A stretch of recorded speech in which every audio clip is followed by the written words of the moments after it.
চলেন আপনাদের সঙ্গে আজকে শেয়ার করব আমরা যে এত রসুন মাঠ থেকে নিয়ে আসলাম তাদেরকে টাকা কিভাবে দিই। তো এই তো দূরের মাঠে যেহেতু রসুন ছিল প্রায় 1 বিঘা মতো, আর সেগুলো গাড়িতে করে নিয়ে আসছে, আর তাকেও তো কিছু টাকা দিতে হবে।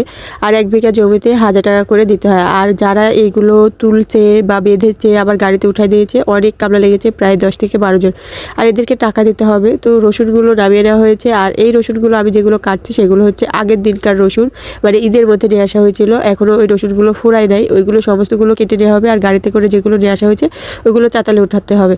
আর ওই সমস্ত ব্লগগুলো চ্যানেলে দিয়ে রাখবো, তো আপনারা সবাই দেখতে চাইলে আমার চ্যানেলে গিয়ে দেখে আসতে পারেন, পুরো ব্লগ আপলোড করে রাখবো। তো যেগুলো তো তাদেরকে টাকা দিতে হবে, আর যেগুলো রসুন কাটা হয়ে গেছিলো সেগুলো আমরা রোদ্রে দিয়ে রাখছি। আর রোদ্রে থেকে উঠিয়ে আমরা বস্তা পরে ঝাঁকিয়ে নিয়েছি, কখনো কখনো হাত দিয়েও পরিষ্কার করি, কিন্তু এখন সময় নেই।